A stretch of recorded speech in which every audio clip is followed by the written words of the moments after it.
ഗലാത്യ ലേഖനം 2-ാം അധ്യായത്തിന്റെ 1-ാം ഭാഗം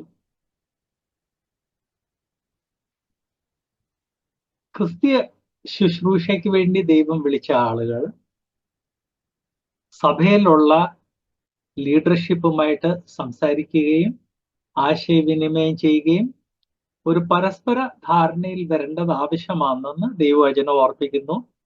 ഗലാത്യ ലേഖനം 2-ാം അധ്യായത്തിന്റെ 1-ഉം 2-ഉം വാക്യങ്ങൾ.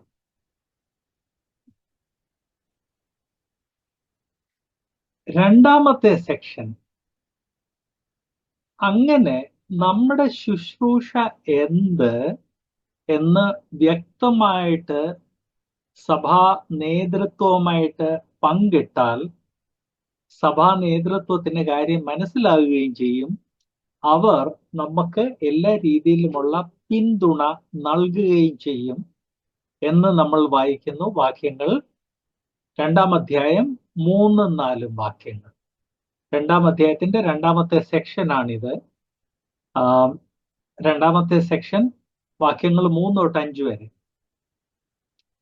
ആത്മീക നേതൃത്വ സ്ഥാനം ദൈവം ആർക്ക് നൽകിയിട്ടുണ്ട്? അവർ സഭയുടെ ലീഡർഷിപ്പിനോട് കാര്യങ്ങൾ വേണ്ട രീതിയിൽ വ്യക്തമാക്കി ബോധ്യപ്പെടുത്തിയാൽ സഭയുടെ ലീഡർഷിപ്പ് അവർക്ക് വേണ്ട പിന്തുണ നൽകും. ഞാനിവിടെ ഓർപ്പിക്കാൻ ആഗ്രഹിക്കുന്നത്, പുതിയ നിയമ മാതൃകയ്ക്കനുസരിച്ചുള്ള സഭയില് അച്ഛന്മാരില്ല, മെത്രാന്മാരില്ല. അങ്ങനെ ഇന്ന് നമ്മൾ സമുദായങ്ങളിൽ കാണുന്ന രീതിയിലുള്ള ഒരു ഭരണ സംവിധാനം അല്ലെ ഒരു ഭരണകൂടം നമ്മൾ കാണുന്നില്ല. അങ്ങനെ പുതിയ നിയമസഭയിൽ കാണാത്തതിന്റെ കാരണം കൊണ്ട് നമ്മുടെ ഈ ലീഡർഷിപ്പിൽ ദൈവം വിളിച്ചിട്ടുള്ള ആളുകളുടെ മനസ്സിൽ അരാജകത്വം കടന്നു വരാൻ സാധ്യതയുണ്ട്. വേർപാട് സഭയിൽ 1970 കഴിഞ്ഞ് നമ്മൾ ഇത് വളരെയധികം കാണുന്നുണ്ട്. അരാജകത്വം ഞാൻ ഇതിനു മുൻപ് ഓർപ്പിച്ചായിരുന്നു. 70കളിൽ ഞാൻ പറയാൻ കാരണം 1970കളിലാണ് കേരളത്തിലെ പെന്തിക്കോസ്തുകാരുടെയും ബാപ്റ്റിസ്റ്റുകാരുടെ ഇടയ്ക്ക് കോടിക്കണക്കിന് രൂപയുടെ പ്രവാഹം തുടങ്ങിയത്. ആ സമയത്ത് ഈ പ്രസ്ഥാനങ്ങളോട് നിന്ന് കള്ളത്തരം കാണിച്ച, കാശിന്റെ കാര്യത്തിലോ നൈതിക ധാർമ്മിക വിഷയങ്ങളിൽ കള്ളത്തരം കാണിച്ച ഒത്തിരി പേരെ അവർ പുറന്തള്ളി. അതിൽ ഒത്തിരി ആളുകൾ വേർപാടിൽ വന്നടിയുകയാണ് ചെയ്തത്. അങ്ങനെയുള്ളവർ വേർപാട് സഭയ്ക്ക് ഒരു സ്ട്രക്ചർ ഇല്ലാത്തത് കൊണ്ട് ഒറ്റയാന്മാരായിട്ട് കണ്ടിന്യൂ ചെയ്തെന്ന് മാത്രമല്ല, ഞാൻ ആരോടും കണക്ക് ബോധിപ്പിക്കേണ്ട ആവശ്യമില്ല, എന്നെ ദൈവമാണ് വിളിച്ചത് എന്നുള്ള ആ ക്ലെയിമോടെ കണ്ടിന്യൂ ചെയ്തു. അതിൻ്റെ തിക്തഫലങ്ങൾ വേർപാട് സമൂഹം വളരെയധികം അനുഭവിച്ചു, ഇന്നും അനുഭവിച്ചുകൊണ്ടിരിക്കുകയാണ്. വേർപാടുകാർക്ക് ഒരിക്കലും മഞ്ഞപ്പത്രം എന്നും പറഞ്ഞ ഒരു സിസ്റ്റം ഇല്ലായിരുന്നു. ഈ ഒറ്റയാന്മാരാണ് വേർപാടിൽ മഞ്ഞപ്പത്രം തുടങ്ങിയത്. നിങ്ങൾ ചിലപ്പോൾ ചോദിച്ചെന്നിരിക്കും, മഞ്ഞപ്പത്രം വായിക്കേണ്ടെന്നേ ഉള്ളല്ലോ. അങ്ങനല്ല, ആശയങ്ങൾക്ക് വളരെയധികം സ്വാധീന ശക്തിയുണ്ട്. ആൻഡ് നമ്മുടെയൊക്കെ ജഡം ദൈവവചനം വായിക്കുന്നതിന് പകരം മഞ്ഞപ്പത്രം, അതിലുള്ള വിമർശനം വായിക്കാനാണ് നമ്മുടെ ജഡം കൂടുതൽ താല്പര്യപ്പെടുന്നത്. ഇവർക്കെല്ലാം കാശിനുള്ള സോഴ്സസ് ഉണ്ടായിരുന്നത് കൊണ്ട് 10,000-കണക്കിന് കോപ്പീസ് പ്രിന്റ് ചെയ്ത് എല്ലാ സഭകളിലും എത്തിച്ചു. വായിക്കാൻ പാടില്ലാത്തത് ദൈവജനം വായിച്ചു. അത് അവരുടെ ആത്മീക ജീവിതത്തിന് വലിയ നാശനഷ്ടത്തിന് കാരണമായി തീർന്നെന്ന് ഞാൻ ഓർപ്പിക്കട്ടെ. അതുപോലെ തന്നെ ഞാൻ ദൈവം വിളിച്ചത്, ഞാൻ ആരോടും കണക്ക് ബോധിപ്പിക്കേണ്ട ആവശ്യമില്ലെന്ന് പറഞ്ഞ ആളുകൾ, 100 കണക്കിന് വേർപാട് വിശ്വാസികൾ പിന്മാറ്റത്തിൽ പോകുവാനും ചിലർ ഈവൻ ആത്മഹത്യ ചെയ്യുവാനും കാരണമായി തീർന്നിട്ടുണ്ട് എന്ന് ഞാൻ ഓർപ്പിക്കട്ടെ. ദൈവവചനം ഓർപ്പിക്കുന്നത്, അച്ഛന്മാരില്ല, പട്ടക്കാരില്ല, അച്ഛന്മാരില്ല, മെത്രാന്മാരില്ല, എന്നാൽ സഭയിൽ അങ്ങോട്ടും ഇങ്ങോട്ടും ഒരു റെസ്പോൺസിബിലിറ്റി ഉണ്ട്. അങ്ങോട്ടും ഇങ്ങോട്ടും നമ്മളെ ദൈവം എന്തിനു വിളിച്ചെന്നുള്ളത് ബോധ്യപ്പെടുത്താൻ വേണ്ടി ഒരു ചുമതലയുണ്ട്. പൗലോസിനെ ദൈവം ഡയറക്ട്ലി വിളിക്കുകയാണ് ചെയ്തത്. ദമസ്കസ് റോഡിൽ ഡയറക്ട്ലി വിളിക്കുകയാണ് ചെയ്തത്. എന്നാൽ ഉപദേശ വിഷയങ്ങളെ കുറിച്ച് വളരെ സീരിയസ് ആയിട്ടുള്ള ചർച്ച ചെയ്യുമ്പോൾ പൗലോസ് യെരുശലേമിലുള്ള പൗലോസിനേക്കാൾ സീനിയർ ആയിട്ടുള്ള വിശ്വാസികളുമായിട്ട് കൺസൾട്ട് ചെയ്യുമായിരുന്നു എന്ന് നാം കാണുന്നു. ഗലാത്യ ലേഖന 2-ാം അധ്യായം ഇതാണ് വേദപുസ്തകത്തിന്റെ മാതൃക, ഇതാണ് വേർപാടിന്റെ മാതൃക. വിശ്വാസികൾ ഇത് ശ്രദ്ധിക്കേണ്ടത് ആവശ്യമാണ്. ഞാൻ ആരോടും കണക്ക് ബോധിപ്പിക്കേണ്ട ആവശ്യമില്ലെന്ന് പറയുന്ന ആളുകളെ നമ്മൾ പോഷിപ്പിക്കാൻ പാടില്ല. നമുക്കെല്ലാം ഈ പരസ്പരം അങ്ങോട്ടും ഇങ്ങോട്ടും അസൂയുള്ള ആളുകളായതുകൊണ്ട് ഇങ്ങനെയുള്ള ആളുകളെയാണ് കൂടുതൽ പോഷിപ്പിക്കുന്നതെന്ന് ഞാൻ ഓർപ്പിക്കട്ടെ.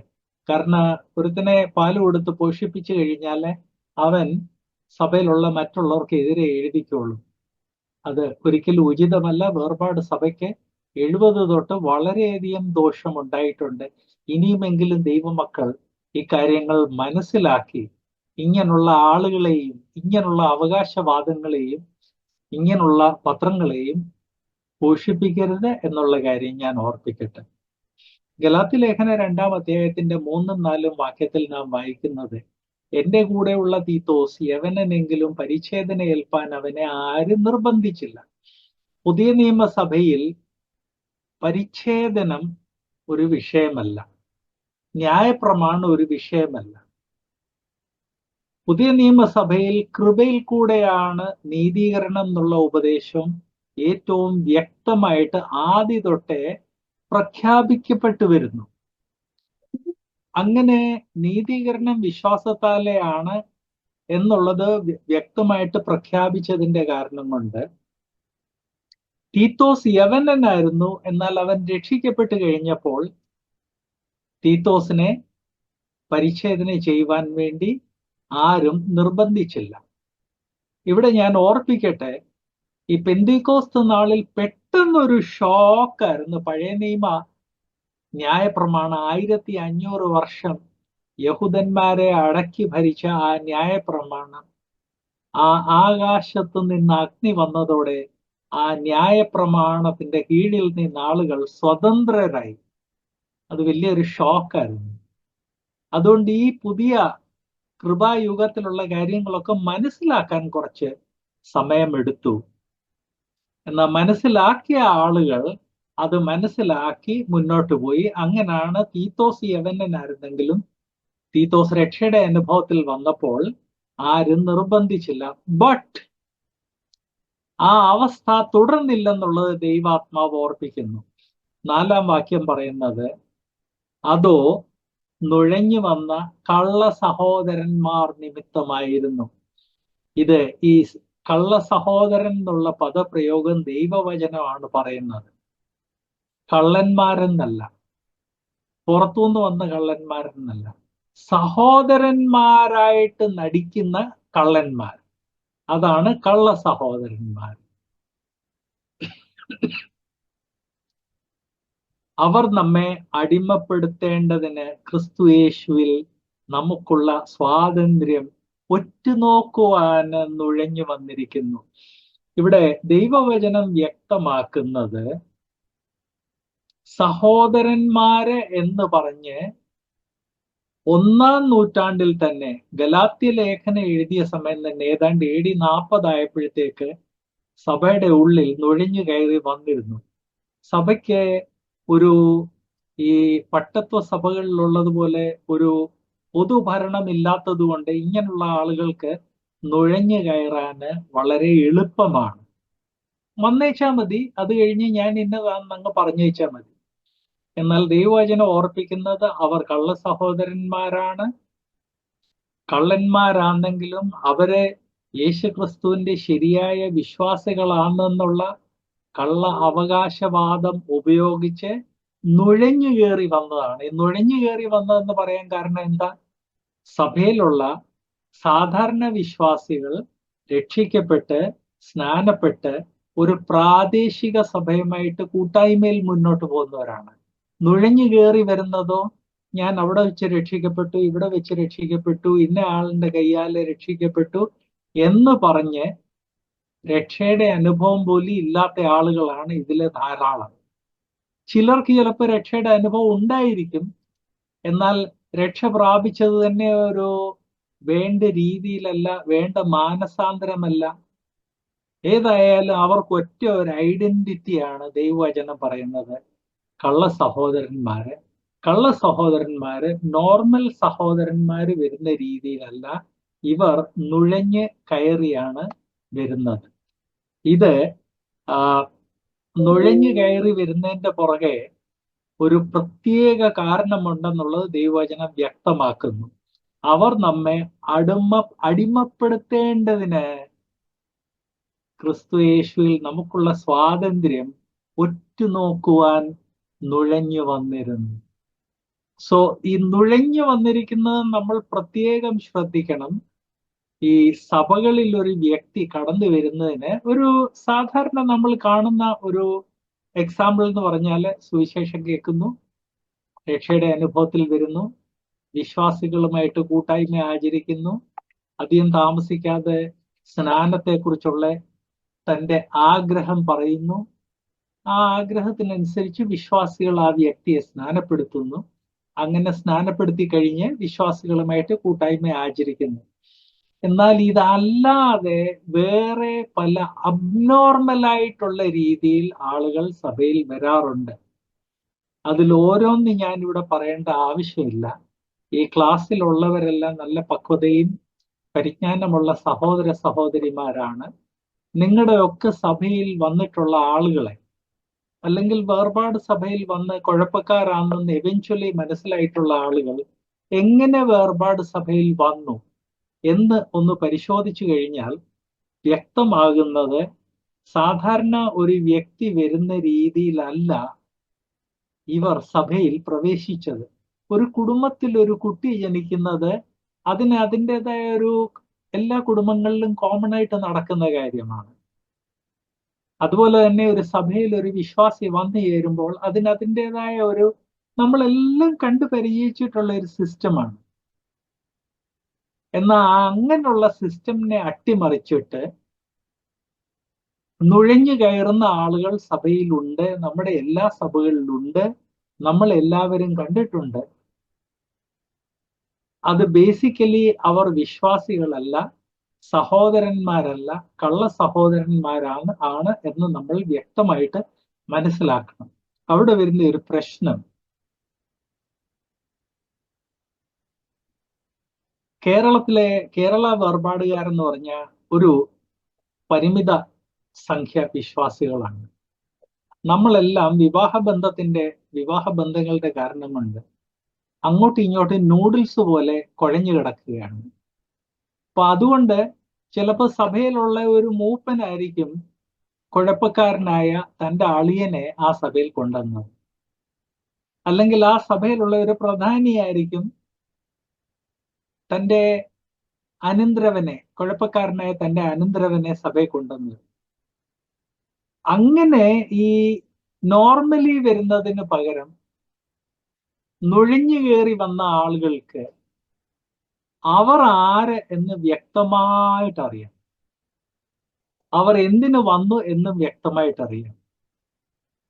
സാധാരണ ഒരു വിശ്വാസി രക്ഷയുടെ അനുഭവം പ്രാപിക്കുന്നത് ഒരു യേശുക്രിസ്തുവിൽ കൂടുള്ള ആ പുതുജീവൻ പ്രാപിക്കാനും അത് കഴിഞ്ഞ് പ്രാദേശിക സഭയുമായിട്ട് കൂട്ടായ്മയിലിരുന്ന് ആത്മീക ജീവിതത്തിൽ വളർച്ച പ്രാപിക്കാനാണ്. എന്നാൽ നുഴഞ്ഞു കയറി വരുന്നവർ അതിനുവേണ്ടിയല്ല വരുന്നത്. അവർക്ക് ചില സ്ഥാപിത ലക്ഷ്യങ്ങളുണ്ട്. ദൈവവചനം തന്നെ പറയുന്നുണ്ട്, ഇത് എന്റെ വചനം അല്ലെന്നുള്ള കാര്യം ഞാൻ ഓർപ്പിക്കട്ടെ. നുഴഞ്ഞു കയറി വരുന്നവരുടെ സ്ഥാപിത ലക്ഷ്യം നമ്മെ അടിമപ്പെടുത്തുക, വിശ്വാസികളെ അടിമപ്പെടുത്തുക. അത് വാക്ചാതുര്യത്തിൽ കൂടെ ആയിരിക്കും, ചിലപ്പം വിശ്വാസികൾ തമ്മിൽ അഭിപ്രായ ഭിന്നത സൃഷ്ടിച്ചായിരിക്കും, പരദൂഷണത്തിൽ കൂടെ ആയിരിക്കും. പല രീതിയിലുള്ള ആയുധങ്ങളുണ്ട്.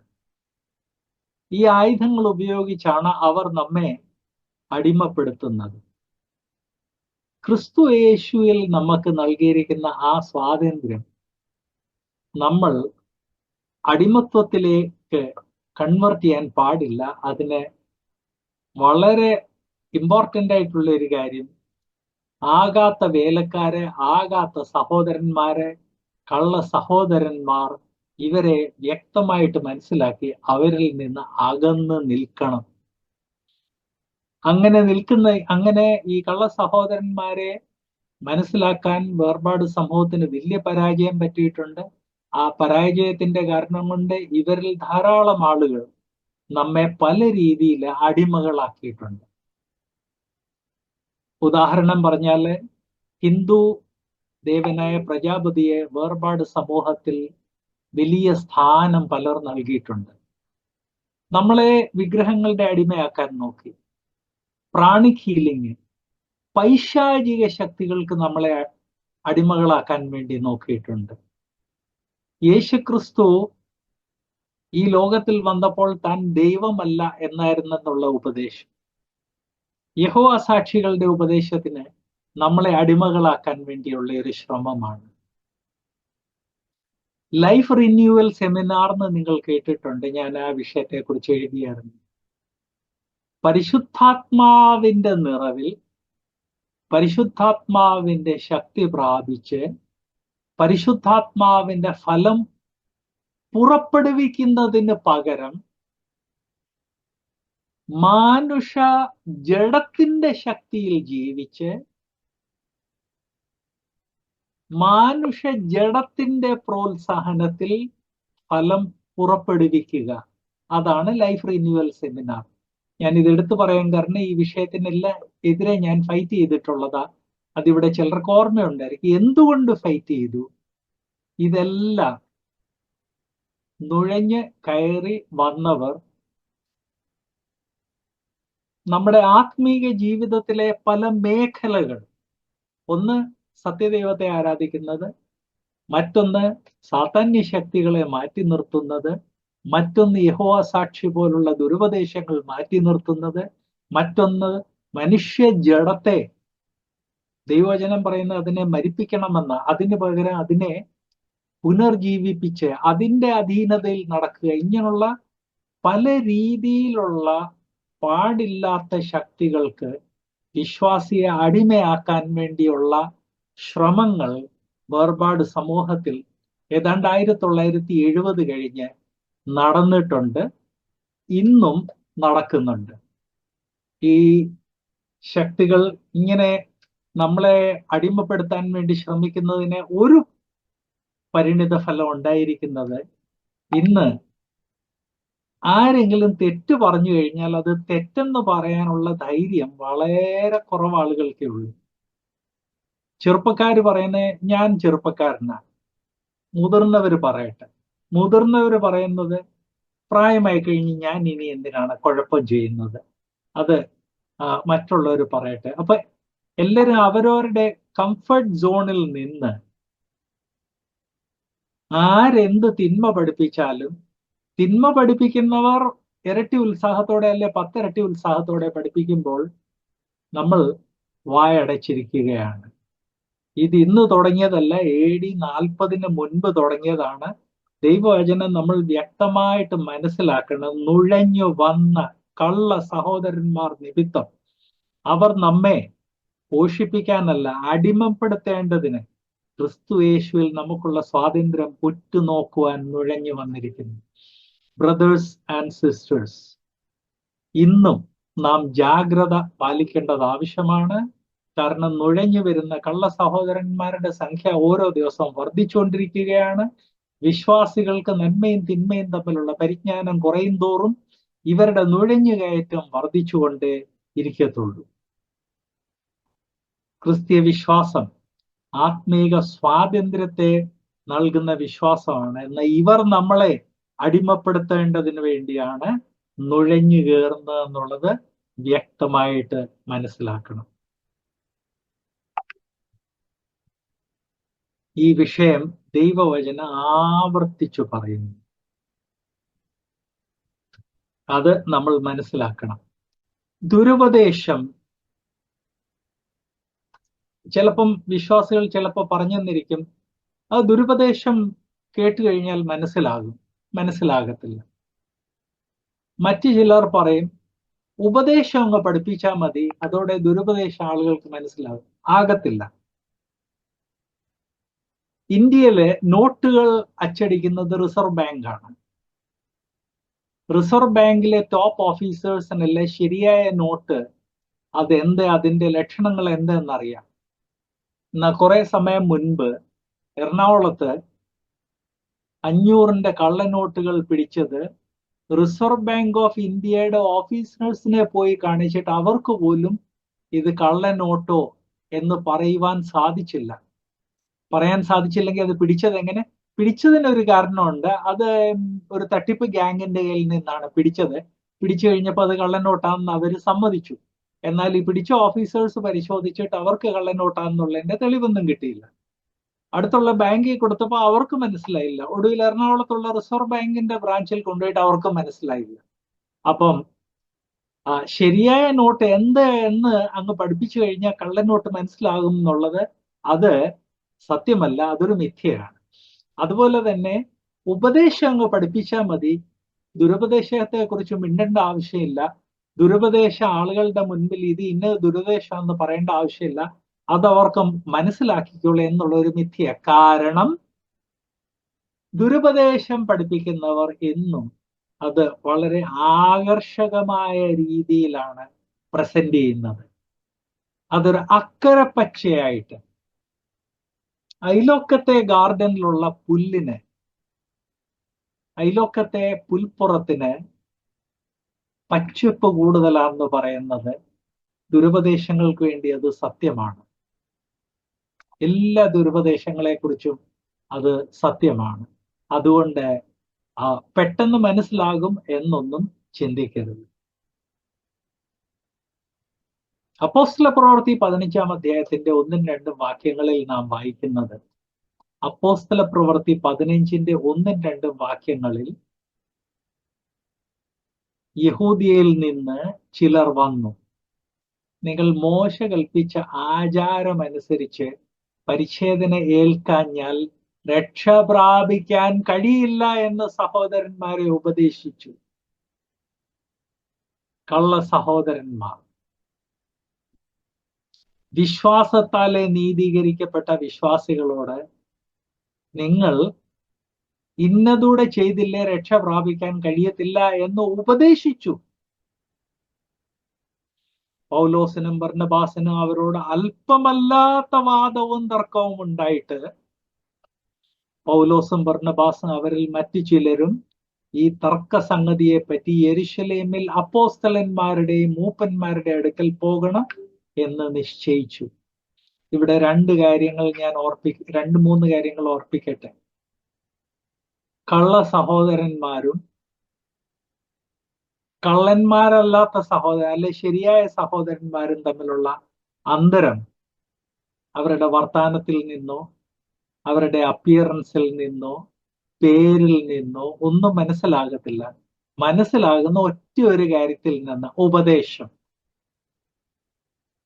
ഉപദേശത്തിന്റെ അടിസ്ഥാനത്തിൽ വേണം നാം പരിശോധിക്കേണ്ടത്. അങ്ങനെ ഇവർ പറഞ്ഞു കഴിഞ്ഞപ്പോൾ പൗലോസും ബർന്നബാസും എതിർത്തു. എന്നാൽ കള്ള സഹോദരന്മാർ ക്രിസ്തു സഭയിൽ കടന്നു വന്നു കഴിഞ്ഞ് ആദ്യമേ അവർ അവരുടെ തെറ്റായ ഉപദേശങ്ങൾ ഇറക്കുകയല്ല ചെയ്യുന്നത്. അവർക്കൊരു നിഗൂഢ ലക്ഷ്യമുണ്ട്. ആ ലക്ഷ്യപ്രാപ്തിക്ക് വേണ്ടി ആദ്യമേ അവർ ആളുകളുടെ മനസ്സുകളെ കീഴ്പ്പെടുത്തും. കർണരസമാകുമാറുള്ള പ്രസംഗത്തിൽ കൂടെ, വാക്ശക്തിയിൽ കൂടെ, മറ്റു പല രീതിയിലുള്ള സഹായങ്ങളിൽ കൂടെ അവർ മനുഷ്യ മനസ്സുകളെ വശീകരിച്ച് അവർ പ്രതീക്ഷിക്കുന്ന ഒരു ലെവൽ സ്വാധീനം വിശ്വാസികളുടെ ഇടയ്ക്ക് ഉണ്ടായി കഴിഞ്ഞാണ് അവർ അവരുടെ ദുരുപദേശം ഇറക്കുമതി ചെയ്യുന്നത്. അതാണ് ഇവിടെ സംഭവിച്ചത്. അല്ലെങ്കിൽ ക്രിസ്തു സഭയിൽ ദുരുപദേശം ആരെങ്കിലും പഠിപ്പിച്ച ഉടനെ ആരെങ്കിലും അത് എതിർക്കേണ്ടതാണ്. എതിർക്കാത്തതിന്റെ കാരണം ഓൾറെഡി അവർക്ക് സഭയിൽ സ്വാധീനമായി കഴിഞ്ഞായിരുന്നു. ഞാൻ ഓർപ്പിക്കട്ടെ, വേദപുസ്തകത്തിൽ ഇതിന്റെ പല മാതൃക നമുക്ക് ലഭിക്കുന്നുണ്ട്. സീനീമലയുടെ താഴ്വരയിൽ നമ്മളെ മിസ്രൈമിൽ നിന്ന് വിടിവിച്ചു കൊണ്ടുപോയ യഹോവയായ ദൈവത്തിന്റെ വിഗ്രഹം ഉണ്ടാക്കാൻ പറഞ്ഞപ്പോൾ അഹരോൻ പേടിച്ചുപോയി. ദൈവത്തെ കണ്ടിട്ടുള്ള വ്യക്തിയാണ്, മോശയുടെ വക്താവായിട്ട് ദൈവം അപ്പോയിന്റ് ചെയ്ത വ്യക്തിയാണ്, പ്ലസ് ആദ്യത്തെ മഹാപുരോഹിതനാണ്. ആ മഹാപുരോഹിതൻ പോലും പേടിച്ചുപോയി. എന്തുകൊണ്ട്? ദുരുപദേശം പഠിപ്പിക്കുന്ന ആളുകൾ വിശ്വാസികളുടെ മധ്യേ ദുരുപദേശം ഇറക്കുന്നതിന് മുൻപ് പല രീതിയിലുള്ള സ്വാധീനം കയ്യിലാക്കും. ആ സ്വാധീനത്തിന്റെ കാരണം കൊണ്ട് ഈവൻ ലീഡർഷിപ്പ് പോലും പലപ്പോഴും അവരെ പേടിച്ചേ നിൽക്കത്തുള്ളൂ. അങ്ങനെയാണ് അഹരോൻ പേടിച്ചുപോയത്. അവർക്ക് വേണ്ടി ഒരു വിഗ്രഹത്തെ ഉണ്ടാക്കി, വിഗ്രഹത്തെ കുത്തി ഉണ്ടാക്കി എന്നാ പറയുന്നത്. കഴിഞ്ഞ പ്രാവശ്യം ഞാൻ ഓർപ്പിച്ചതുപോലെ ആദ്യമേ മെഴുകും കൊണ്ട് ആ വിഗ്രഹം ഉണ്ടാക്കും. അതിന്റെ ചുറ്റിനും പ്രത്യേക രീതിയിലുള്ള മണ്ണ് പൊതിയും. അത് കഴിഞ്ഞ് ഉരുക്കി ആ മെഴുക് പുറത്തെടുത്തിട്ട് പിന്നെ ആ അച്ചിന്റെ അകത്തോട്ട്, മണ്ണും കൊണ്ടുള്ള അച്ചിന്റെ അകത്തോട്ട് മെറ്റൽ ഉരുക്കി ഒഴിക്കും. ഇതൊന്നും ഒറ്റ ദിവസം കൊണ്ട് നടക്കുന്ന കാര്യമല്ലെന്ന് ഓർപ്പിക്കട്ടെ. ആ വിഗ്രഹത്തെ നിർമ്മിക്കുവാൻ വേണ്ടി പല ദിവസങ്ങൾ എടുത്തു. രഹസ്യമായിട്ടൊന്നും അല്ലത് ചെയ്തത്, പരസ്യമായിട്ടാണ് ചെയ്തത്. അത് ചെയ്ത സമയത്ത് ഒരാള് എങ്കിലും അതിനെതിരെ സംസാരിച്ചതായിട്ട് നാം കാണുന്നില്ല. ഒരാൾ പോലും സംസാരിച്ചില്ല. ദുരുപദേശം പഠിപ്പിക്കുന്ന ആളുകൾ എന്നും ദൈവജനത്തിന്റെ മധ്യേ സ്വാധീനം ആദ്യമേ, ഉപദേശം പിന്നെ. അവരുടെ പെരുമാറ്റച്ചട്ടം അതാണ്. ഒരു പ്രാവശ്യം കൂടെ ഓർപ്പിക്കട്ടെ, സ്വാധീനം ആദ്യമേ, ദുരുപദേശം പിന്നെ. അപ്പൊ ഈ യഹൂദന്മാരുടെ ഇടയ്ക്ക് സ്വാധീനം ആർക്കാ ഉണ്ടായിരുന്നു? ഒരു സമ്മിശ്രിത ജനം മിസ്രൈമിൽ നിന്ന് പോയതായിട്ട് നാം കാണുന്നുണ്ട്. ഈ സമ്മിശ്രിത ജനം വിവാഹ ബന്ധങ്ങളുടെ കാരണം കൊണ്ട് യഹൂദന്മാരുടെ മധ്യേ അവർക്ക് വലിയ സ്വാധീനമായിരുന്നു. വിജാതീയരാണ്, വിവാഹ ബന്ധത്തിന്റെ കാരണം കൊണ്ട് അവരുടെ ബന്ധുക്കാരും ഒന്നും മിണ്ടത്തില്ല. സത്യം പറയുന്നവർക്കാണ് എപ്പോഴും പേടി. ബന്ധുക്കൾ എന്ന് പറഞ്ഞു കഴിഞ്ഞാൽ സത്യ ഉപദേശത്തിൽ നിൽക്കുന്നവർ, അവർക്കാണ് എപ്പോഴും പേടി. ദുരുപദേഷ്ടാക്കന്മാർക്ക് ഒരിക്കലും പേടിയില്ലെന്നുള്ള കാര്യം ഞാൻ ഓർപ്പിക്കട്ടെ. അപ്പൊ ഈ സമ്മിശ്രിത ജനം, ഈജിപ്ഷ്യൻസ്, അവരുടെ വിഗ്രഹം ഉണ്ടാക്കാൻ വേണ്ടി പ്രഷറൈസ് ചെയ്തപ്പോൾ അവര് വിവാഹം കഴിച്ചിരിക്കുന്ന കുടുംബങ്ങളിൽപ്പെട്ട ആർക്കും അത് എതിർക്കാനുള്ള ധൈര്യമുണ്ടായില്ല. അങ്ങനെ വലിയ ഒരു സമൂഹം ഈ വിവാഹം കഴിച്ച വിജാതീയരുടെ പക്ഷമാണെന്ന് കണ്ടപ്പോൾ അഹരോൻ പേടിച്ചുപോയി. ഇവൻ ഒരു നുണ പറഞ്ഞു, ഞാൻ എല്ലാം കൂടെ തീയിലിട്ടു, അതിൽ നിന്ന് ഈ കാളക്കുട്ടി പുറത്തോട്ട് ചാടി വന്നെന്ന്. അത്രയധികം അഹരോൻ പേടിച്ചുപോയി. സോ ഇവിടെ നമ്മൾ മനസ്സിലാക്കേണ്ടത്, ദുരുപദേശം പഠിപ്പിക്കുന്ന ആളുകൾ ഓടി ഇങ്ങോട്ട് വന്ന് ദുരുപദേശം പഠിപ്പിക്കുകയല്ല ചെയ്യുന്നു. ആദ്യമേ നുഴഞ്ഞു കയറും. അത് കഴിഞ്ഞ് പല രീതികളിൽ ദൈവജനത്തിന്റെ മധ്യേ പല രീതിയിലുള്ള സ്വാധീനം വാർത്തെടുക്കും. വേണ്ടി വന്ന ചിലരെയൊക്കെ പേടിപ്പിക്കും. ഇതെല്ലാം കഴിഞ്ഞ് ഇപ്പം ഒരു അമിത സ്വാധീനം ഉണ്ട് എന്ന് മനസ്സിലായി കഴിയുമ്പോഴാണ് അവർ അവരുടെ ദുരുപദേശം ഇറക്കുമതി ചെയ്യുന്നത്. അതാ ഇവിടെ സംഭവിച്ചിരുന്നത്. ഇവരെ യഹൂദിയിൽ നിന്ന് വന്നവരാണ്. അപ്പൊ ഓൾറെഡി അവർക്ക് വലിയ പേരും സ്റ്റേറ്റസും ഒക്കെ ഉണ്ട്. പരിച്ഛേദന ഏൽക്കാഞ്ഞാൽ രക്ഷ ഇല്ലെന്ന് അവർ പറഞ്ഞു കഴിഞ്ഞപ്പോൾ ആക്ച്വലി ഗലാത്യയിലുള്ള വിശ്വാസികളെല്ലാം അവരെ ഇമ്മീഡിയറ്റ്ലി എതിർക്കേണ്ടതായിരുന്നു. എതിർക്കാൻ സാധിച്ചില്ല. കാരണം അവർക്ക് അവരുടേതായ സ്വാധീനം ഉണ്ടായിരുന്നു. ആ സ്വാധീനം ഉണ്ടായിരുന്നത് കൊണ്ടാണ് അവർ ഈ ദുരുപദേശം അവിടെ ഇറക്കുമതി ചെയ്തത്. പൗലോസിനും ബർന്നബാസിനും അവരോട് അല്പമല്ലാത്ത വാദവും തർക്കവും ഉണ്ടായി. ഉണ്ടായതുകൊണ്ട് പ്രയോജനം വല്ലതും ഉണ്ടായോ? ഇല്ല. ഇമ്മീഡിയറ്റ് പ്രയോജനം ഉണ്ടായില്ല. ആ, ദൂരവ്യാപകമായിട്ട് പ്രയോജനം ഉണ്ടായി, എന്നാൽ ഇമ്മീഡിയറ്റ് പ്രയോജനം ഉണ്ടായില്ല.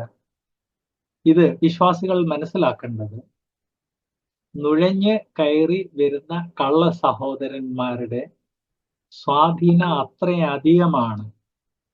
ഒരു സ്റ്റേജ് കഴിഞ്ഞാല് സത്യം അറിയാവുന്നവർ അവരോട് വാദപ്രതിവാദം ചെയ്താൽ പോലും സത്യം വിജയിക്കാന് കുറെയേറെ സംഘർഷമുണ്ടാകും. അതുകൊണ്ടാണ് ഫൈനലി പൗലോസും ബർന്നബാസും അവരിൽ മറ്റു ചിലരും ഈ തർക്കസംഗതിയെ പറ്റി, ഇത് തർക്കസംഗതിയാണോ, രക്ഷവിശ്വാസത്താൽ എന്നുള്ള തർക്കസംഗതിയാണ്? ഒരിക്കലും അല്ല. അപ്പൊ ഇവിടെ തർക്കസംഗതി എന്നുള്ള വാക്ക് ദൈവവചനം ഉപയോഗിക്കാൻ കാരണം എന്താണ്? കാരണം ദുരുപദേഷ്ടാക്കന്മാർ സത്യസുവിശേഷത്തെ ഒരു തർക്കസംഗതി ആക്കി തീർത്തു. അങ്ങനെ അവർ ഇതൊരു തർക്കസംഗതി ആക്കി തീർത്തപ്പോൾ ഈ തർക്കസംഗതിയെ പറ്റി യെരുശലേമിൽ അപ്പോസ്തലന്മാരുടെയും മൂപ്പന്മാരുടെ അടുക്കൽ പോകണം എന്ന് നിശ്ചയിച്ചു. ഇവിടെ രണ്ട് കാര്യം ഞാൻ ഓർപ്പിക്കട്ടെ. ഒന്ന്, ദുരുപദേഷ്ടാക്കന്മാർ എന്നും സഭയിൽ നുഴഞ്ഞു കയറി സത്യസുവിശേഷത്തെ തർക്കസംഗതിയാക്കി മാറ്റും. കാരണം ഒരു പ്രാവശ്യം സത്യസുവിശേഷം തർക്കസംഗതിയായി മാറിക്കഴിഞ്ഞാൽ സത്യസുവിശേഷത്തിൽ ആളുകളുടെ വിശ്വാസം ആടിത്തുടങ്ങും. നമ്പർ 2, അങ്ങനെ സംഭവിച്ചു കഴിഞ്ഞപ്പോൾ പൗലോസും ബർന്നബാസും ചിലരും യെരുശലേമിലുള്ള സീനിയർ വിശ്വാസികളുടെ അടുത്ത് പോകാം എന്ന് തീരുമാനിച്ചു. ക്രിസ്തു സഭയിൽ പട്ടത്വ സഭകളിലുള്ള രീതിയിലുള്ള ഒരു ഹയറാർക്കി, അച്ഛന്മാരും തിരുമേനിമാരും മെത്രാന്മാരും, അങ്ങനെ ഒരു സ്ട്രക്ചർ ഇല്ലെങ്കിലും ക്രിസ്തു സഭയിൽ എന്നും അംഗീകൃതമായ സഹോദരന്മാരുണ്ടാകും. മനുഷ്യനാൽ ഉള്ള അംഗീകാരമല്ല, ദൈവത്താലുള്ള അംഗീകാരമാണ്. അത് മനുഷ്യർക്ക് മനസ്സിലാകും. അങ്ങനെ തർക്കസംഗതിയാകുമ്പോൾ അങ്ങനെയുള്ള സഹോദരന്മാരുമായിട്ട് കാര്യങ്ങൾ ഡിസ്കസ് ചെയ്യുന്നത് വേദപുസ്തകത്തിന്റെ മാതൃകയാണ്. ഇവിടെ അച്ഛന്മാരും മെത്രാന്മാരും ഇരുന്നല്ല തീരുമാനിക്കുന്നത്. ക്രിസ്തുവിൽ സീനിയറായിട്ടും അതുപോലെ തന്നെ അവരുടെ ടെസ്റ്റ് മണി, സ്ഥാപിക്കപ്പെട്ട ടെസ്റ്റ് മണിയുള്ള സഹോദരന്മാരാണ് കാര്യങ്ങൾ പരിശോധിച്ച് ഒരു തീരുമാനത്തിൽ എത്തേണ്ടത്. അതുകൊണ്ടാണ് ഈ പൗലോസും ബർന്നബാസും അങ്ങോട്ട് പോകാമെന്ന് വെച്ചത്. ഗലാത്യലേഖനം 5-ാം അധ്യായത്തിന്റെ 1-ാം വാക്യം ഓർപ്പിക്കുന്നത്, ഇത് വിശ്വാസികൾ എല്ലാവരും അണ്ടർലൈൻ ചെയ്ത് കാണാതെ പഠിക്കേണ്ട വിഷയമാണ്. സ്വാതന്ത്ര്യത്തിനായി ക്രിസ്തു നമ്മെ സ്വതന്ത്രരാക്കി, ആകയാൽ അതിൽ ഉറച്ചു നിൽപ്പീൻ, അടിമനുഖത്തിൽ പിന്നെയും കുടുങ്ങിപ്പോകരുത്. നമ്മൾ പാടില്ലാത്ത കാര്യങ്ങളും പാടില്ലാത്ത വ്യക്തികളെയും സഭയിൽ അനുവദിച്ചു കഴിഞ്ഞാൽ എവൻച്വലി ഈ കള്ള സഹോദരന്മാർ സഭയെ ടേക്ക് ഓവർ ചെയ്യും എന്നുള്ള കാര്യം ഓർപ്പിക്കട്ടെ. ഇതുമായിട്ട് ബന്ധപ്പെട്ട് മറ്റു ചില വാക്യങ്ങൾ നിങ്ങൾ അറിഞ്ഞിരിക്കേണ്ടത്, ഗലാത്യലേഖനം 5:12, ഞാനത് വായിക്കുന്നില്ല. ഗലാത്യലേഖനം 5:12 നോട്ട് ചെയ്യുന്ന സഹോദരന്മാരെ പ്ലീസ് അത് നോട്ട് ചെയ്യണം എന്ന് അഭ്യർത്ഥിക്കുന്നു. ഫിലിപ്പി ലേഖനം 3:2, 3, ഫിലിപ്പിയർ 3:2, 3,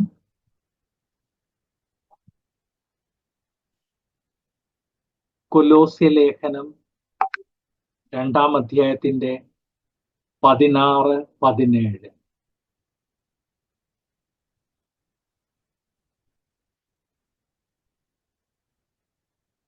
അത് കഴിഞ്ഞ് നാം ഗലാത്യലേഖനം 2-ാം അധ്യായത്തിന്റെ 5-ാം വാക്യം വായിക്കുന്നു.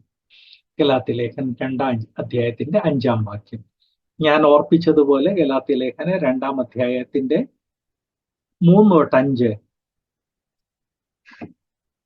സഭയിലുള്ള സീനിയർ സഹോദരന്മാരോട് വിഷയം വ്യക്തമാക്കണം എന്നുള്ളതാണ്. കാരണം അൾട്ടിമേറ്റ്ലി ഈ കള്ള സഹോദരന്മാർ നുഴഞ്ഞ് കയറി സഭയിൽ വന്ന് പല രീതിയിലുള്ള നാശങ്ങൾ ചെയ്യുമ്പോൾ അവരാണ് നമ്മളെ സപ്പോർട്ട് ചെയ്യേണ്ടത്. ഗലാത്യലേഖന 2-ാം അധ്യായത്തിന്റെ 5-ാം വാക്യത്തിൽ നാം വായിക്കുന്നത്, സുവിശേഷത്തിന്റെ സത്യം നിങ്ങളോടുകൂടെ നിലനിൽക്കേണ്ടതിന് ഞങ്ങൾ അവർക്ക് ഒരു നാഴിക പോലും വഴങ്ങിക്കൊടുത്തില്ല. ഓക്കെ, വന്നു, തെറ്റുപഠിപ്പിച്ചു, വാദപ്രതിവാദം ഉണ്ടായി, യെരുശലേമിലോട്ട് പോയി സഹോദരന്മാരോട് സംസാരിക്കാമെന്ന് വെച്ചു. ബട്ട് അതേ സമയത്ത് ഇവിടെ ഞങ്ങൾ എന്ത് ചെയ്തു? സുവിശേഷത്തിന്റെ സത്യം നിങ്ങളോടുകൂടെ നിലനിൽക്കേണ്ടതിന് ഞങ്ങൾ അവർക്ക് ഒരു നാഴിക പോലും വഴങ്ങിക്കൊടുത്തില്ല. ഇന്ന് വിശ്വാസികളുടെ മധ്യേ ഒരു കംഫർട്ട് സോണിൽ ആവശ്യമില്ലാത്ത ശല്യമൊന്നും ഉണ്ടാക്കണ്ട, ഒന്നും പറയാൻ പോകണ്ട എന്നുള്ള ആ മനോഭാവം നമ്മളെ നശിപ്പിച്ചുകൊണ്ടിരിക്കുകയാണ്. ഇവിടെ ദൈവവചനം ഓർപ്പിക്കുന്നത്, അവർ നമ്മെ അടിമപ്പെടുത്തേണ്ടതിനാണ് വന്നത്. ഈ നമ്മളിപ്പം വായിച്ച വാക്യത്തില് 5-ാം വാക്യത്തിൽ നാം വായിക്കുന്ന, അവർക്ക് ഒരു നാഴിക പോലും വഴങ്ങിക്കൊടുത്തില്ല. വിശ്വാസികൾക്കുള്ള വിളികളിൽ ഒന്നാണ് ദുരുപദേഷ്ടാക്കന്മാർക്ക് ഒരു നാഴിക പോലും വഴങ്ങിക്കൊടുക്കരുത്. ഇവിടെ ഒരു വാക്യാംശം പ്രത്യേകം ഞാൻ ഓർപ്പിക്കട്ടെ. സുവിശേഷത്തിന്റെ സത്യം നിങ്ങളോടുകൂടെ നിലനിൽക്കേണ്ടതിന്. സുവിശേഷ സത്യങ്ങൾ നിലനിൽക്കണമെങ്കിൽ ഈ സുവിശേഷ സത്യങ്ങളെ ആരെങ്കിലും ആക്രമിച്ചാൽ ഈ ആക്രമിക്കുന്ന ആളുകൾക്ക് ഒരു നാഴിക പോലും വഴങ്ങിക്കൊടുക്കാൻ പാടില്ല. ഞാൻ പലപ്പോഴും കാണുന്ന ഒരു കാര്യം, ഏതെങ്കിലും ഒരു ഉപദേശ വിഷയത്തെക്കുറിച്ച് ഏതെങ്കിലും ഒരു സഭയില് ഒരു ചർച്ചയോ തർക്കമോ വാദം ഉണ്ടായിക്കഴിഞ്ഞാൽ ഉടനെ സഹോദരിമാര് ഭർത്താക്കന്മാരോട് പറയുന്ന ഒരു കാര്യമാണ്, അച്ഛൻ ഇതിലൊന്നും പെടണ്ട. മക്കള് പേരൻസിനോട് പറയുന്ന ഒരു കാര്യം, പപ്പ ഡാഡി ഇതിലൊന്നും പെടണ്ട. ചെറുപ്പക്കാരോട് അവരുടെ പേരൻസ് പറയും, നീ ചെറുപ്പക്കാരനെ, നീ ഇതിലൊന്നും പെടണ്ട. അപ്പൊ ആരാണ് ഇതിലൊക്കെ പെടേണ്ടത്? കള്ള സഹോദരന്മാർ. ദൈവവചനം ഓർപ്പിക്കുന്നത്, ക്രിസ്തു സഭയില് പെരുമാറ്റച്ചട്ടം അതല്ല. ക്രിസ്തു സഭയിൽ എല്ലാ വിശ്വാസികൾക്കും ദൈവാത്മാവ് കൊടുത്തിരിക്കുന്ന പെരുമാറ്റച്ചട്ടം എന്ന് പറഞ്ഞാൽ അവർക്ക് ഒരു നാഴിക പോലും വഴങ്ങിക്കൊടുക്കാൻ പാടില്ല. അങ്ങനെ ഒരു നാഴിക പോലും ദുരുപദേഷ്ടാക്കന്മാർക്ക് വഴങ്ങിക്കൊടുത്തില്ലെങ്കിൽ മാത്രമേ സുവിശേഷത്തിന്റെ സത്യം നമ്മളോടുകൂടെ നിലനിൽക്കത്തുള്ളൂ. വളരെ അഗ്രസീവായിട്ട് നിൽക്കേണ്ടത് ആവശ്യമാണ്. ഞാൻ ഓർപ്പിക്കട്ടെ, ഇക്കാര്യത്തില് ഗ്രാജ്വലി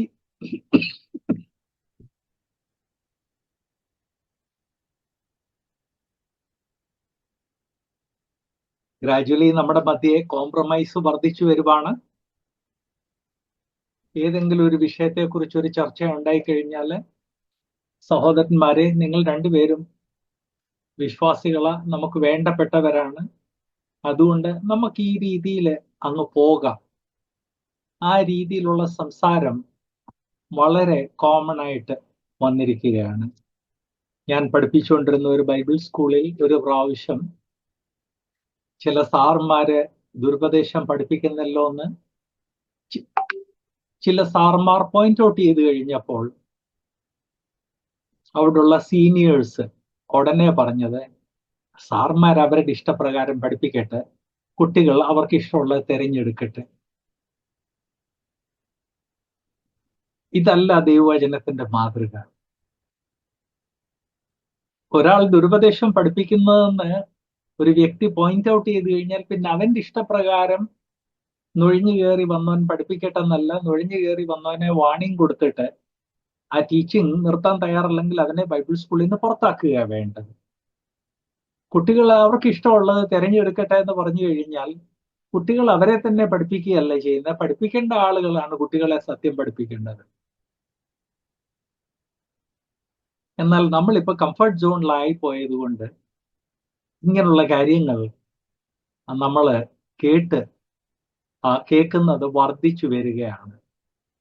സഭകളുടെ പുൾപിറ്റിൽ കൂടെ ഓരോരുത്തരെ നുഴഞ്ഞു കയറി വന്നവരെ ദുരുപദേശം ഇറക്കുമതി ചെയ്യുമ്പോൾ എല്ലാവരും മിണ്ടാതിരിക്കുകയാണ് ചെയ്യുന്നു. ചെറുപ്പക്കാര് പറയുന്നത് ഞാൻ ചെറുപ്പക്കാരനാണ്, മുതിർന്നവര് പറയട്ടെ. മുതിർന്നവര് പറയുന്നത് പ്രായമായി, ഇനി ഞാനായിട്ട് ആശയക്കുഴപ്പം ഉണ്ടാക്കണ്ട. അപ്പം ദുരുപദേശത്തെ ദുരുപദേശമാണെന്ന് പറഞ്ഞ് ഉപദേശത്തെ സ്ഥാപിക്കുന്ന ആശയക്കുഴപ്പമാണ്. അതേസമയത്ത് ദുരുപദേശം പഠിപ്പിക്കുന്നവൻ അവനല്ല ആശയക്കുഴപ്പം ഉണ്ടാക്കുന്നത്, നമ്മളാണ് ആശയക്കുഴപ്പം ഉണ്ടാക്കുന്നത്. ഇതെല്ലാം വിശ്വാസത്തിൽ നമ്മൾ വളരെ അയഞ്ഞ് ആ സമ്മിശ്രിത ജനം പോലെ നാം ആയി തീർന്നതിന്റെ പരിണിത ഫലമാണ്. പല കാരണം കൊണ്ട് ഇന്ന് നമ്മിൽ പലരും ആ സമ്മിശ്രിത ജനം പോലെ ആയിരിക്കുകയാണ്. 2 കൊരിന്ത്യർ 11:4 ഈ വിഷയത്തെക്കുറിച്ച് സംസാരിക്കുന്നത്. 2 കൊരിന്ത്യർ 11:4 പറയുന്നത്, ഒരുത്തൻ വന്ന് ഞങ്ങൾ പ്രസംഗിക്കാത്ത മറ്റൊരു യേശുവിനെ പ്രസംഗിക്കുകയോ നിങ്ങൾക്ക് ലഭിക്കാത്ത വേറൊരു ആത്മാവെങ്കിലും നിങ്ങൾ കൈക്കൊള്ളാത്ത വേറൊരു സുവിശേഷമെങ്കിലും ലഭിക്കുകയോ ചെയ്യുമ്പോൾ നിങ്ങൾ പൊറുക്കുന്നത് ആശ്ചര്യം. ഇത് 2000 വർഷങ്ങൾക്ക് മുൻപ് കോരിന്തിൽ നടന്ന കാര്യമാണ്. എന്നാൽ കോരിന്തിൽ മാത്രമാണോ നടന്നത്? നമ്മുടെ മധ്യയും ഇങ്ങനെ തന്നെ നടക്കുന്നില്ലേ? നമ്മൾ ദുരുപദേഷ്ടാക്കന്മാരെ പൊറുക്കുന്നില്ലേ എന്ന് നാം നമ്മോട് തന്നെ ചോദിക്കേണ്ടത് ആവശ്യമാണ്. കൊലോസ്യ ലേഖനം 2:8. കൊലോസ്യ ലേഖനം 2:8.